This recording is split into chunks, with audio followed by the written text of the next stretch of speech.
In ancient Greece, they spoke of the fates, the three fates, somewhat like goddesses. One had the task of spinning the thread of life. The second had the task of measuring your portion. And the third was responsible for cutting, ending that measure. There is some difference between the ideas of fate and destiny. Fate you might describe as that which will happen on its own, that which is going to unfold regardless of what we do. Destiny is a little different. Destiny is something you can rise to, or not. You can fulfill it, you can bring your best energy, or decide to take a break. Well, I'm interested in destiny. I'm interested in our stories and how they unfold. As a psychologist, I'm keenly aware that psychotherapists do story work. That's what a patient brings, a story that's not working out very well in one way or another. And therapists listen, and that's part of the healing right there, to be heard, to have your story heard and honored. And some people who have great sorrow in their lives, who are in tragic stories, may not really have great options. That is, they might not always have a solution to the predicament that they present, at least not one that's ready at hand. But they still have a marvelous story. A tragic story is still a compelling narrative. In fact, it's a gripping narrative. And I have often found myself as a psychologist saying to, I prefer the word seeker or client to patient, but saying to a person in distress, I see the pain you're in. And as the person who's just heard your story, I'm not sure this will help with your pain, but I want to compliment the story. You have a hell of a yarn. You have a fantastic narrative there. It's as good as any novel I've ever read. And you have that anyway, for what it's worth. I usually say something a little dismissive at the end because I don't mean to be saying that the fact that it's a good story is going to alleviate the pain. I don't mean that at all. But honoring the narrative that we're in, honoring the adventure of our life, even with its ups and downs, gives at least some sense of meaning to it or some sense of value to it. That helps. That helps a lot.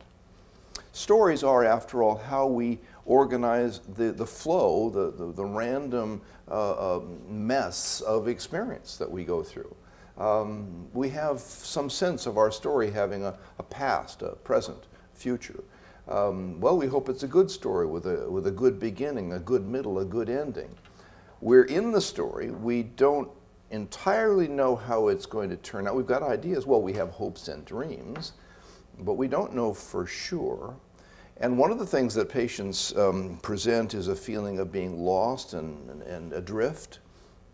Sometimes reflecting back a sense of personal mythology, that is, the feedback, the reframing, the retelling of the story back to the seeker helps provide a kind of map. Well, you seem to be in a kind of adventure that started, let's see, it seems to have started when you were in college, where you kind of broke with the family a bit, and well, now you're 32, and well, this kind of story usually works out about like this. I mean, not to predict, we don't have a crystal ball, but you're in a kind of map here that heads in this general direction. The story itself can sometimes help a person get a sense of where they are, and that helps. It helps calm fears a little bit.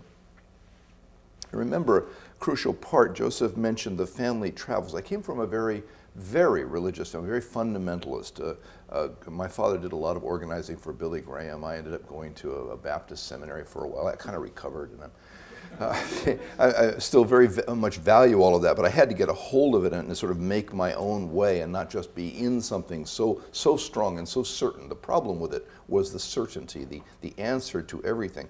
But some of the family travels, we weren't particularly well off, but my father was very devout and would save his money, and some of them had to do with visiting missionaries.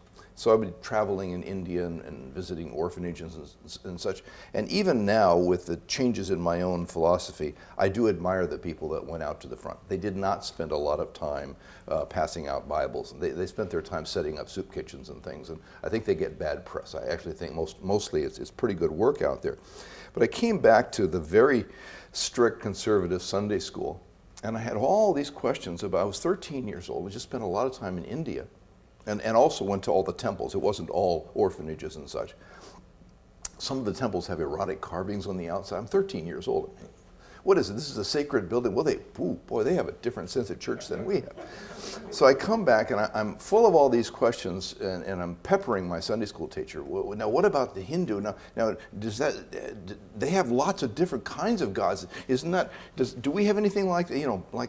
And he was not interested in having this conversation. He had some little Bible story prepared for that day, and he didn't want to go there at all. And he's kind of tolerating me and trying to cut me off.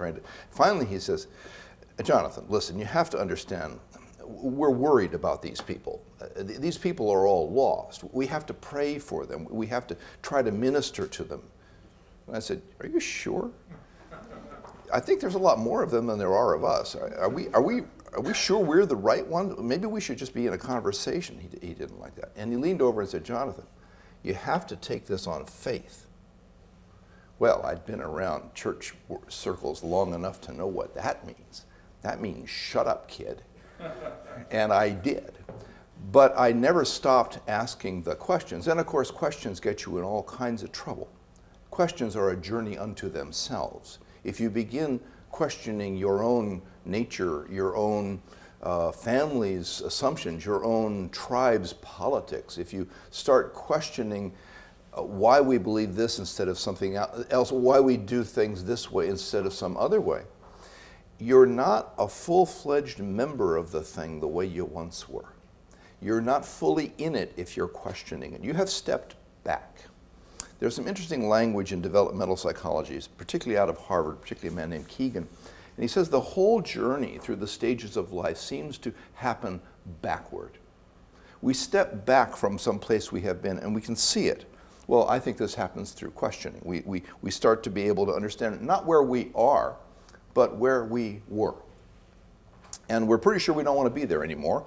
And sometimes we can mention to people who are still there that they ought to wise up and take the enlightened step that we just took. But actually, we don't have much of a clue as to where we are right now. A few years later, we will take another step and be able to see where we were then, and again and again. And it's the whole journey seems to, we don't have as clear an idea where we are going, but a fairly clear idea where we have been. Well, Joseph Campbell, who, by the way, I met when I was in my 30s, and he was in his 80s, and he was definitely the wisest man I'd ever met. And I had met some wise men. Actually, I sort of, one of these people that almost groupie-like will track somebody down. If I've read their book and it touched me, I want to hear a lecture. And if I can get into a class, and if I could become their assistant, if I could just hang around and just, absorb like a sponge. And it has worked out, and I have had some interesting experiences. But Joseph Campbell would comment that if you can see where your life is going, if you can see the story clearly as it unfolds ahead, that this is going to lead to that, it's going to lead to something else, you're not living your own life. A story like that is not your own story. It's off the shelf. It's something the culture has ready-made. The success story, the fame story, the house and home story, all good. Borrow pieces from any of that, but essentially we have to find out our own, we have to live our own journey, and it will definitely be different. It won't be the one we had in mind. He said, however, in the rear vision mirror of life, you will be able to look back later, and that will seem like it was guided by an unseen hand. Things led from one thing to another in quite fortuitous ways. It was amazing that the right help came along at a given moment when you really needed something, or a new idea just when the old one was dying. In the rear vision mirror of life, it is like we have been living finely crafted novels.